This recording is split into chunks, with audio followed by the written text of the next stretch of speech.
మాతృదేవోభవ.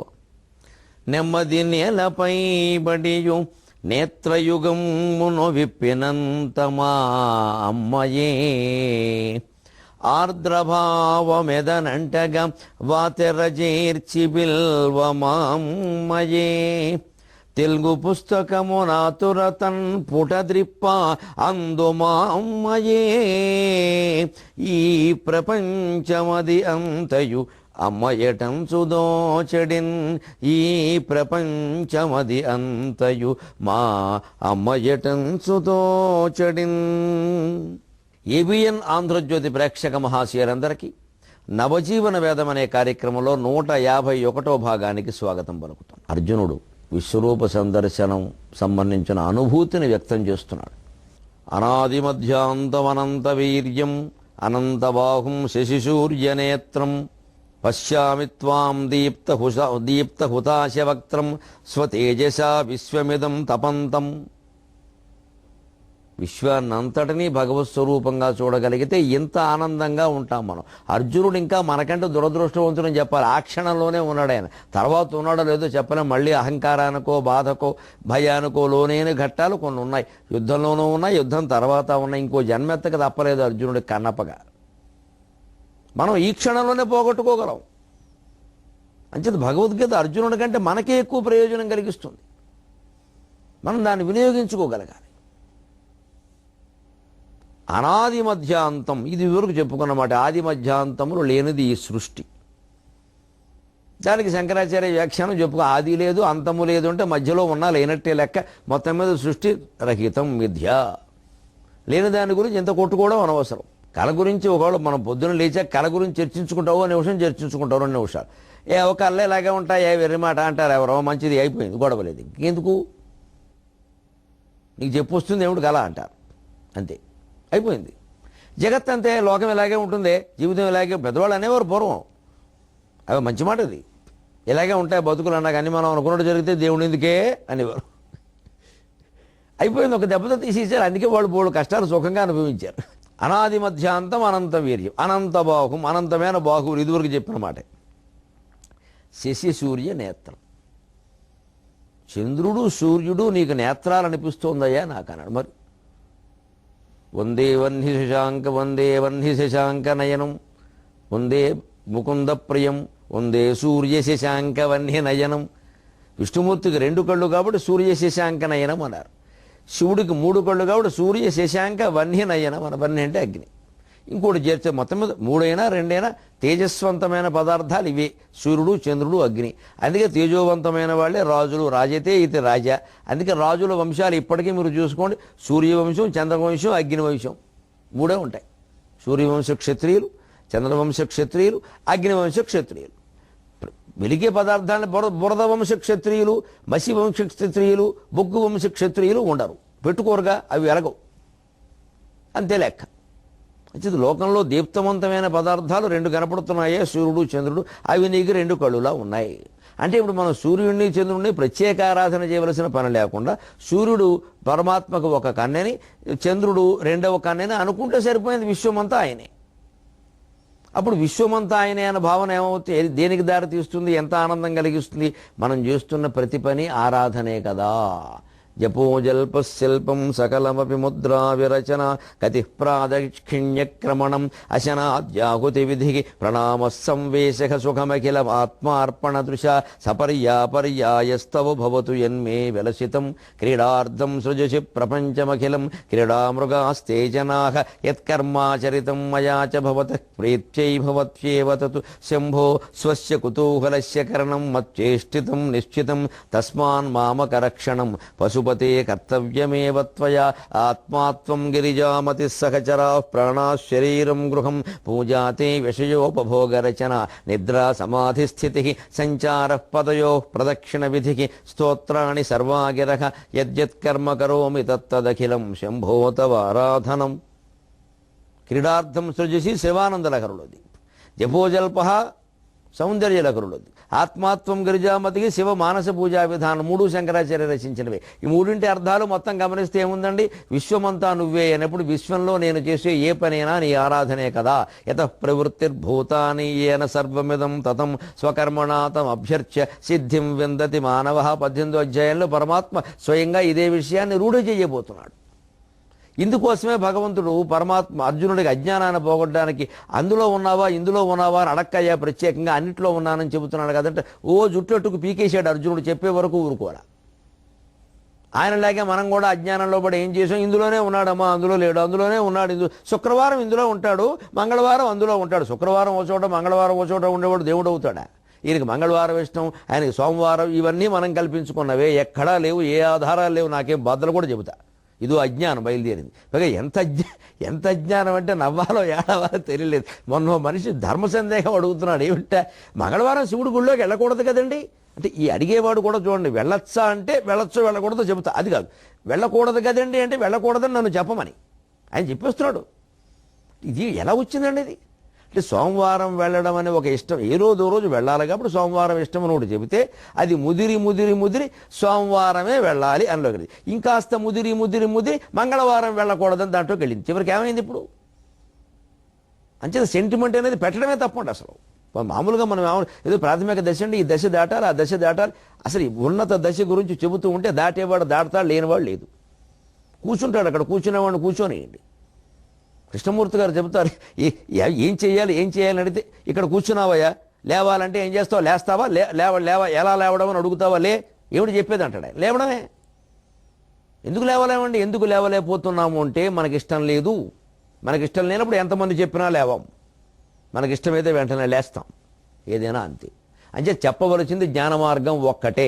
ఈ దశ, ఆ దశ, 2వ మెట్టు, 3వ మెట్టు, 26 మెట్లు ఉండవండి మోక్షానికి. ఇక్కడ లేనిది ఎక్కడా లేదు, ఇప్పుడు రాంది ఎప్పుడూ రాదు.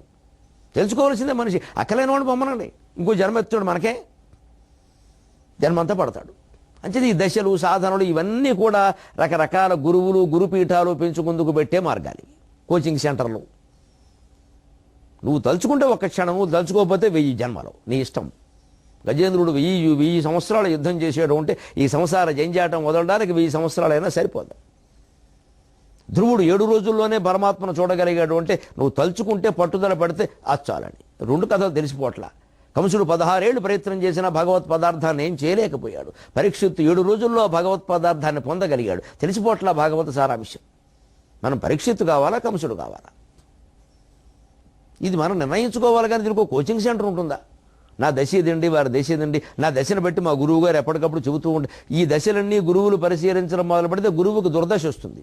పరిశీలిస్తూ కూర్చుని, అంత ఉన్నత స్థాయిలో ఉన్నవాడు పరిశీలిస్తూ కూర్చోడు అసలు. మంచిది. మహాతత్వవేత్తలు చెప్పింది ఒకటే, చెయ్యి, వెంటనే చెయ్యి, టేక్ యాక్షన్. ఎందుకు చర్య తీసుకోకుండా ఊరికి చర్చ ఏమిటి ఇక్కడ? దాని నుంచే మారాలి. పశ్యామిత్వాం దీప్తహుతాశ వక్త్రం. జ్ఞానస్వరూపమే భగవత్ స్వరూపం అన్నది ఇది ఒక ఆధారం. అనాది మధ్యాంతమనంత వీర్యం అనంత బాహుం శశిసూర్య నేత్రం. మనం సూర్యుని చూసినప్పుడల్లా, చంద్రుని చూసినప్పుడల్లా పరమేశ్వరుని యొక్క ఒక కన్ను, ఇది 2వ కన్ను. మరి రవీందు స్తనయుగ్మవు అని శంకరాచార్య అంటారు సౌందర్యలకు. అవి 2 స్తనములు అన్నారు. ఏదైతే పోషక పదార్థాలు కదా, సూర్యరశ్మి వల్ల, చంద్రరశ్మి వల్లే ఓషధులు, మొక్కలు పెరుగుతున్నాయి. మరి తల్లి స్తన్యం వల్లే పిల్లలు పెరుగుతున్నారు. అందుకని వాటిని అమ్మవారి స్థానాలతో పోలిస్తే తప్పేముందండి? పోషక పదార్థాలు. ఈ దృష్టితో చూస్తే విశ్వంలో అమ్మవారి కానిది ఏదైనా ఉందా? ఆ విషయం ఆవిడ స్వయంగా చెప్పింది కదా, సర్వం కల్విదమే వాకం నాణ్యదస్తి సనాతనం అని. మనం నమ్మకపోతే ఎలాగా? మళ్ళీ అమ్మవారి విగ్రహంలోనే ఉందండి, మా ఇంట్లోనే ఉందండి, ఆవిడ మా ఇల్లు వదిలిపెట్టి ఎక్కడికి వెళ్ళదమ్మా, అంత కట్టేసావే, మనకు అంత సీన్ ఉందా? మరి అవతల వాళ్ళకు ఉండకూడదు ఆ సీను. మనమే శ్రీనివాసు. ఇవన్నీ మాటలన్నీ గర్వములే, దర్పములే, అహంకారములే. అనాది మధ్యాంతమనంత వీర్యం అనంతబాహుం శశిసూర్య నేత్రం పశ్యామి త్వాం దీప్త హుతాశ వక్త్రం స్వతేజస విశ్వమిదం తపంతం. విశ్వము ఆది మధ్యాంతరహితమైనది అనడానికి ఇంకొక చక్కని ఉదాహరణ మన ఉపనిషత్తుల్లో చెప్పింది. పూర్ణమిదం పూర్ణమదః పూర్ణాత్ పూర్ణముదచ్యతే పూర్ణస్య పూర్ణమాదాయ పూర్ణమేవ అవశిష్యతే. ఇది పూర్ణము. ఇటు ఉన్నది పూర్ణమే, అటు ఉన్నది పూర్ణమే. పూర్ణము నుంచి పూర్ణమును తీసివేస్తే మిగిలేది పూర్ణమే. పూర్ణమునకు పూర్ణమును కలిపినా, గుణించినా, భాగించినా మిగిలేది పూర్ణమే. ఏమిటండి పూర్ణం? పూర్ణం పూర్ణం వృత్తాకారం. పూర్ణం అంటే గుండ్రం, బూరే, వృత్తాకారం. పిండి వంట అర్థమైనా పరమార్థం అర్థమవుతుంది. వృత్తాకారం. వృత్తాకారం మీరు చూడండి, వృత్తానికి ఏది మొదలు ఏది చివర ఎలా చెబుతారండి? సరళ రేఖ ఎలా ఉన్నా, వక్రరేఖ ఉన్నా ఇది మొదలు ఇది చివర ఇది మధ్య అని చెప్పచ్చు. గుండ్రంగా ఉంది వృత్తం, ఎలా చెబుతాం? ఎక్కడ మొదలు? అంతా గుండ్రంగానే ఉంది.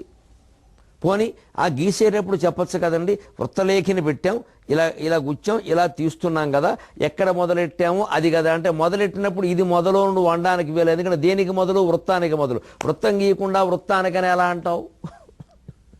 వృత్తం గీసేసేవి, అయిపోయింది. ఇక మొదలంటే అలాగా వృత్తం అంతా ఒకలే ఉండి ఇది గమ్మత్తైన విషయం. విత్తనం ముందా చెట్టు ముందా అంతే, అలాగే ఉంటుంది. అది అర్థం కావాలిగా. వృత్తం గీయక ముందు వృత్తానికి మొదలనే అవకాశం లేదు, వృత్తం లేకుండా. వృత్తం గీసేశాక వృత్తం అయిపోయింది, ఇక ఇది మొదలనే సమస్య లేదు.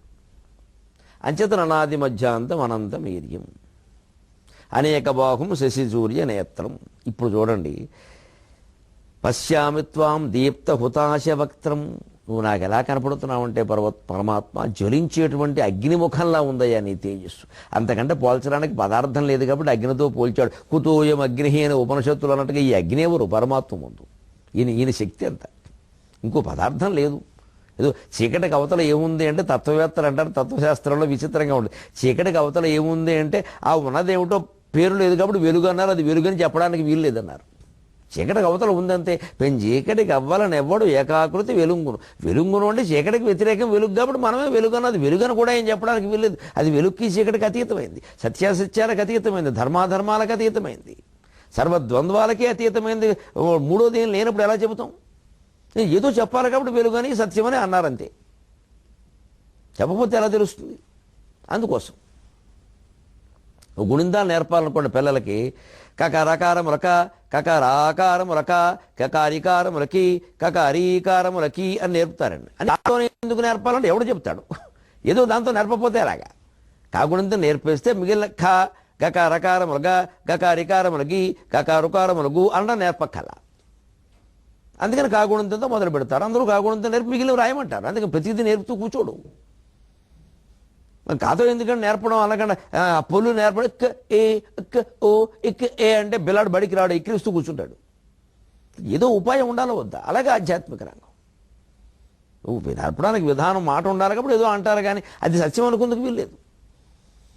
స్వతేజస విశ్వమిదం తపంతో, అగ్నిజ్వాల అగ్నిముఖంలా కనపడుతుందయా నీ తేజస్సు అని అంటూనే అసలు దాని తేజస్సుతోనే విశ్వమిదం తపంతం, ఈ విశ్వమంతా దాని తేజస్సుతోనే తపిస్తోందని వ్యాపించిందని నాకు అర్థం. నాసా వారు ఈ మధ్య జరిగిన పరిశోధనలో ఒక 2-3 ఏళ్ల క్రితం నుంచి చెబుతున్న విషయం, మానవ శరీరంలోనే ఈ హృదయస్థానానికి, మనం హృదయం ఎడమవైపు ఉండేది గుండె, హృదయం కాదు, కుడివైపు ఉంటుంది గుండె హృదయం. సరిగ్గా ఈ నాభికి ఇక్కడి నుంచి పైన జానడు, ఈ కంఠం కింది భాగం దాన్ని నిష్ఠి అంటారు. ఇక్కడి నుంచి జానడు ఉంటే సరిగ్గా మనం రుద్రాక్షమాల వేసుకుంటే ఈ కొలికి పోసి ఎక్కడికి వస్తుందో అక్కడ అది హృదయస్థానం, అది భగవస్థానం అంట. సరిగ్గా అక్కడే ఒక అతి సూక్ష్మమైన రంధ్రం ఉందని, దాని నుంచి విపరీతంగా కాంతి వస్తోందని, ఈ దేహంలో జరిగే సమస్త ప్రక్రియలకి శక్తిని అందిస్తున్నది అదే అని, అది మేము చూడలేకపోయామని పట్టుకోలేకపోయామని అంగీకరించారు. సంతాపయతి స్వం దేహం ఆపాదతల మస్తక. నా దేశానికి, నా జాతికి, నా హిందుత్వానికి, నా సంస్కృత భాషకి, నా మంత్రపుష్పానికి నమస్కారం. కొన్ని లక్షల ఏళ్ల క్రితం ఈ మాట చెప్పగలిగినందుకు ఎంత గొప్పదండి భారత జాతి. ఇప్పుడు చెప్పిందండి ఆ మాట. సంతాపయతి స్వం దేహం ఆపాదతల మస్తక.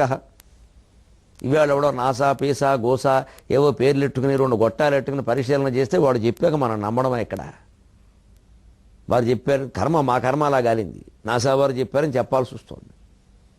అసాభరణంగా మౌక్తిగాన్ని ధరించినటువంటి దేవి ఎప్పుడూ చెప్పినటువంటి విషయాన్ని ఇవాళ నాసా వాడు చెప్పడం ఏంటండి? నాసాభరణ మౌక్తిగా ఆవిడ చెప్పింది ఆ విషయం ఈయనెవరు చెప్పడానికి? మా కర్మగాని నాసా పేరు వీసా పేరు చెప్పుకుంటున్నాం ఇక్కడ. ఎందుకంటే మన వాళ్ళు అలా చెబితే కానీ నమ్మరు, కానీ శంఖంలో పోస్తే కానీ తీర్థం కాదు, అమెరికా వాడు చెబితే కానీ ఆత్మజ్ఞానం కాదు. వాళ్ళు చెబితేనేగా మనకు నమ్మేది. అందుకని మా కర్మకాలి చెప్పాల్సి వస్తుంది. అదే పురాణాలు చెబితే అలాగే ఉంటాయండి పురాణాలు. అబ్బా అదే పురాణం అమెరికా వాడు చెబితే అప్పుడు ఒప్పుకుంటాం మనం. సో తేజస విశ్వమిదం తపంతం. ఎంత చక్కగా ఉందండి. ఎక్కడైనా అసలు ఆలోచన వేరే ఉంది. ఇప్పుడు అంతా విశ్వమే, విశ్వమంతా భగవత్ స్వరూపమైన అర్థమైతే మనం ఏం చేయాలి? సమిష్టి వ్యష్టి రూపౌద్వౌ పదార్థౌ సర్వసమ్మతౌ సమిష్టిరీశ్వరో వ్యష్టిర్జీవో వేదాంత డిండిమఖ. సమిష్టి వ్యష్టి అని రెండు మాటలు ఉన్నాయ్యా, అందరూ అంగీకరించేవి, కొత్త ఏం లేదు ఇందులో, నేనేం పుట్టించలేదయ్యా. ఈ మాటలను అంటున్నాడు వేదాంత డిండిమల్లో శంకరాచార్య స్వామి. సమిష్టిరీశ్వరో, ఆ సమిష్టి భావనే ఈశ్వరుడు. వ్యష్టిర్జీవో, నా వ్యక్తిగత స్వార్థమే జీవుడు. నీకు ఈ స్వార్థంలో పడి కొట్టుకోదలుచుకున్నావో, పరమార్థం కోసం కృషి చేయదలుచుకున్నావో తేల్చుకో.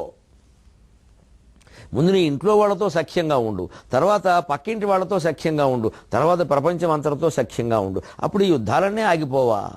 ఇరాక్లో ఇంత సంక్షోభం, ఇది అనేక రకాల ప్రమాదాలు, దుర్మార్గాలు, ఎక్కడో ఉక్రెయిన్లో విమానాన్ని అనుమానం వచ్చిందన్న మాత్రం చేతనే కాల్చి పారేయడం. ఆయుధాలు ఏమన్నా దొరికాయా బాబు, ఇవి అనుమానానికి సరిపడకంటే, లేదండి తువ్వాళ్ళు జాకెట్లు దొరికాయి. మరి ఏమవుతాయండి? ఆడాళ్ళు పిల్లలు చచ్చిపోతే అవి దొరకకపోతే ఎంత ఘోరం అండి. 300 మంది. ఇప్పుడు సెంటిమెంట్ ఎలా బయలుదేరింది? మలేషియన్ ఎయిర్లైన్స్ ఎప్పుడూ ఎక్కకూడదు, ఎందుకంటే 6 నెలల్లో ఇప్పటికి 600 మంది పోయారు. సెంటిమెంట్ అలాగే వస్తుంది. పాపం సెంటిమెంట్కి మలేషియాకి ఏమో సంబంధం లేదు, కానీ వచ్చేస్తుంది. మీరు గమనించండి, మలేషియన్ ఎయిర్లైన్స్ ఎక్కడంటే భయం. గౌతమి ఎక్స్ప్రెస్లో ఓ బోగి తగలబడిపోయిన రోజుల్లో 5-6 ఏళ్ల క్రితం, తర్వాత ఒక నెలల పాటు గౌతమి ఎక్కడానికి భయపడి చచ్చిపోయారు అందరూ. 100 జాగ్రత్తలు చెప్పారు. మరి ఇప్పుడు మళ్ళీ ఎవరు చెప్పరే? సెంటిమెంట్ అంతే అంతే, అనేక సెంటిమెంట్లు ఇలాగే పెట్టేసాం మనం. జరుగుతూనే ఉంటాయి అలాగా. రేపు ఇంకో దానికి జరగచ్చు, దేనికి జరగకపోవచ్చు. జరగకూడదనే కోరుకుందాం. అంచేత మనం గ్రహించాల్సిన సమిష్టి భావనే ఈశ్వరుడు కదా. అంచేత 10 మందితో కలిసిమెలిసి ఉండడం, 10 మందితో కలిసి నడవడం. సహనాభవతు సహనౌ భునక్తు సహవీర్యం కరవావహై తేజస్వినావధీతమస్తు మా విద్విషావహై. అదే శాంతి శాంతి శాంతి. ఆ సామూహికమైనటువంటి సామాజిక సేవ, మానవ సేవే మాధవ సేవ. ఎవరితోనూ రాగద్వేషాలు లేకుండా అందరితోనూ కలిసి ఆనందంగా ఉండగలగడం. ఎవరైనా ఇద్దరం కలిశామంటే మూడో వ్యక్తిని తిట్టుకోవడం మానేసి లోకంలో ఉండే మంచి విషయాలు చెప్పుకోవడం. ఇది ఎంత బాగుంది, అది ఎంత బాగుంది అనే మాటలు చెప్పుకోవాలి. వీళ్ళు ఎలా అయిపోయారేమిటి, వాళ్ళు ఎలా అయిపోయారేమిటి, మనం ఎలా అయిపోదాం, ఏమీ అయిపోలేదు, ఇద్దరం టీ తాగాం. మంచి విషయాలు చెప్పుకోవాలి. అప్పుడు మంచి మంచి మంచి పెరుగుతుంది, మంచి అన్నది పెంచుమన్నా అని. ఆ ప్రయత్నాన్నే మనం అంతా చేద్దాం. ఇప్పుడు ధూర్జుల శతకంలో చెబుతున్నాడు, అటువంటి కాంక్ష మనకి ఉంటే విశ్వమంతా భావన అయితే ఇంకొకరిని యాచించాల్సిన అవసరం ఏముందండి? అడుగన్ బోనిక అన్యమార్గరతులన్ ప్రాణావనోత్సాహినై అడుగన్ బోయిన బోదు నీదు పదపద్మారాధక శ్రేణియున్నెడకు నిన్ను భజింపగాగ నిజునాకేలా పరాపేక్ష కోరెడిదేవింక భవత్ప్రసాదమెతగున్ శ్రీకాళహస్తీశ్వర. అడుగన్ బోనిక అన్యమార్గరతులను, భగవన్ మార్గాన్ని విడిచిపెట్టి వేరే మార్గంలో వెళ్ళేవాళ్ళని నేను ఎందుకు అడుగుతానయ్యా? అంటే నాకు ఏదన్నా అవసరం వస్తే శివుణ్ణి అడుగుతా. ఆ అడిగేదేదో శివుణ్ణి అడుగుదాం. భగవంతుడు చాపే చెయ్యేదో కనకధారాస్తవం చదువుతూ లక్ష్మీదేవి దగ్గర చాపుదాం. అడ్డమైన వాళ్ళ దగ్గర చాపడం మనకు కర్మ ఏమిటండి? వారిని పొగిడితే డబ్బిస్తారు, వీరిని పొగిడితే డబ్బిస్తారు, కాబట్టి వారు ఏదో పీఠం పెట్టారు, వారి పుట్టినరోజు కడదాం, వారి మీద పాట పాడదాం. ఏమిటి కర్మ? ఎవడు మానవ మాత్రుడు పుట్టినరోజు ఏమిటి? వాడు పుట్టినరోజుకి మనం పాటో పద్యమో పాడడం అంటే సాహిత్యానికి అవమానం కాదు ఇది. అమ్మవారిని పొగిడిన నాలిక అడ్డమైన వాళ్ళని పొగుడుతూ ఉంటే అమ్మవారు ఏం చేస్తుంది? మనకి ఒక పండితుడికి అసలు ఈ ఆలోచన ఎందుకు ఉండాలి? వాడు ఎవడండి మనం మనం మనం పద్యం చెప్పడానికి యోగ్యత వాడి దగ్గర ఏముంది? పోనీ మహాదాత అయితే చెబుదాం, వేరే విషయం. అది కూడా మన మనస్సు స్పందించాలి. లేదండి, వాళ్ళని ఇప్పటికీ చాలామంది ఎలా ఉన్నారంటే, నన్ను మన్నించండి, వారిని పొగుడుదాం, వీరిని పొగుడుదాం, డబ్బు చేసుకుందాం. వాళ్ళకి చెబుతున్నాడు సమాధానం. అడుగన్ బోనిక అన్యమార్గరతులను, భగవన్ మార్గాన్ని, భగవంతుణ్ణి పొగడ్డం తప్పితే నేను ఇంకోని యాచించను, నేను చేయి చాపను.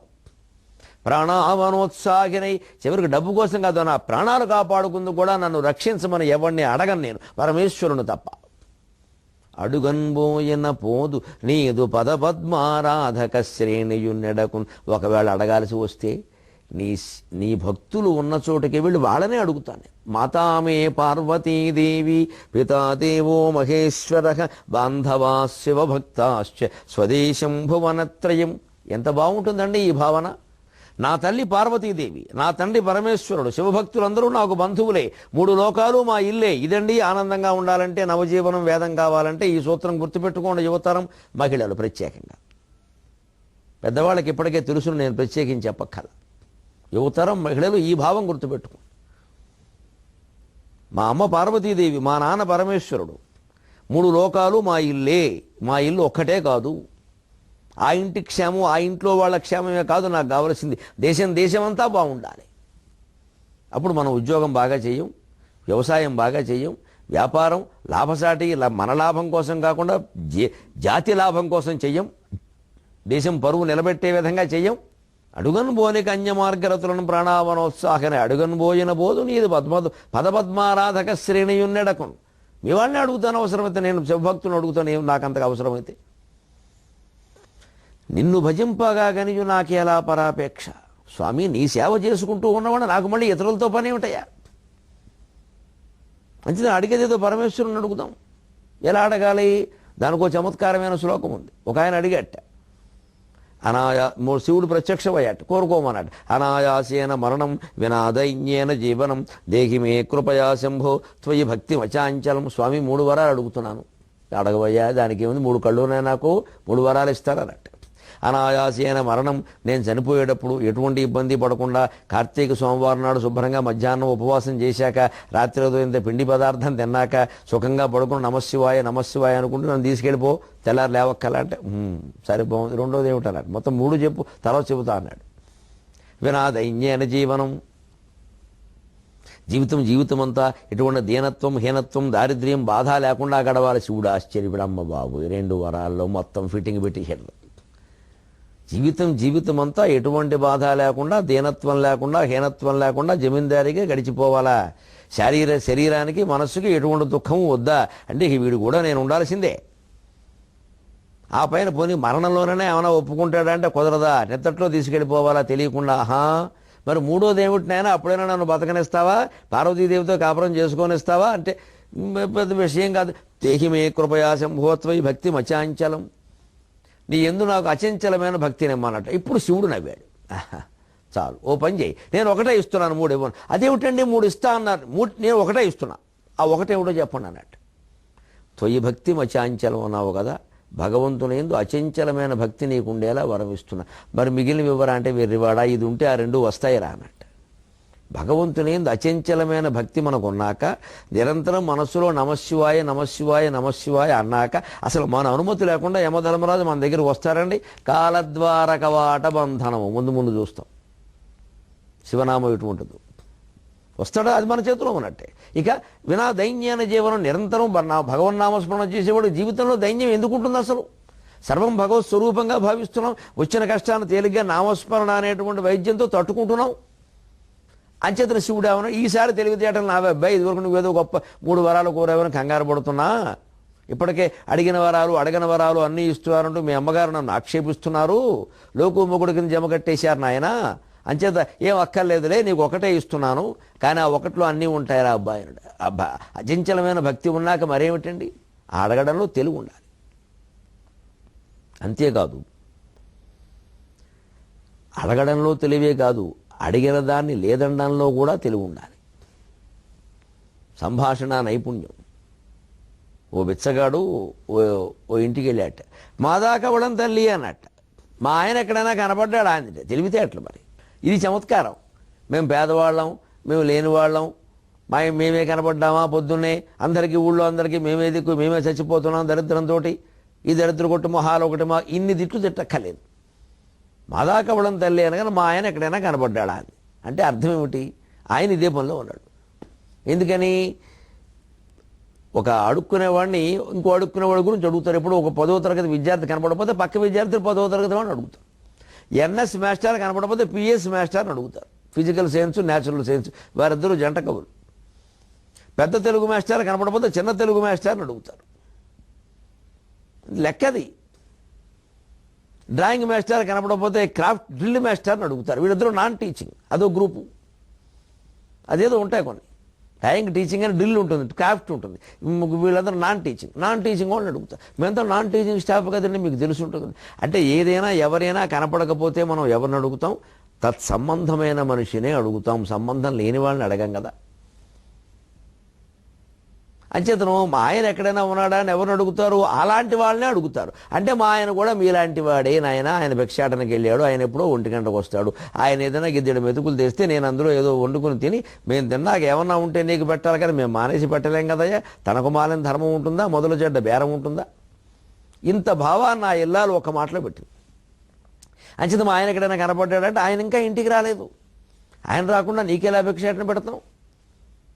ఇంత భావాన్ని తెలివిగా మా ఇంట్లో లేదు, మాకు పెట్టడం ఇష్టం లేదు, మాకు పెట్టడం వీలు కాదు ఇన్ని మాటలు మాట్లాడకుండా మా ఆయన ఎక్కడైనా కనబడ్డా అంటే ఆ మాట ఆయన అడుగుతున్నారంటే ఆ బిచ్చగాడికి అర్థమే, ఓహో వీళ్ళది ఇదే పని అన్నమాట అని చెప్పి వెంటనే ఆయన అర్థమే మర్యాదగా కనపడలేదమ్మా, పక్క వీధిలో ఉన్నాడేమో అన్నాడు. మరి ఈ వీధిలోనే అడుక్కోడు కదా, ఒక ఇల్లు తక్కువ, తన ఇంటికి తన కూడా అడుక్కోడు కదా,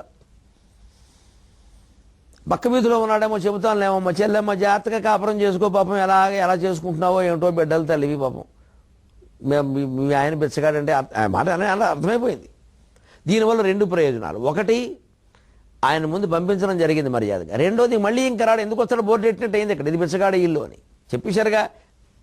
ఇలా ఒక్క మాటతో పూర్వకాలంలో ఇల్లాళ్ళు మనం చదువురాదు అని వెర్రి వ్యాఖ్యానాలు చేసినటువంటి స్త్రీలు అపూర్వమైన తెలివితేటలు ఉపయోగించి తమ సంసారాలను కాపాడుకున్నారు, నిలబెట్టుకున్నారు.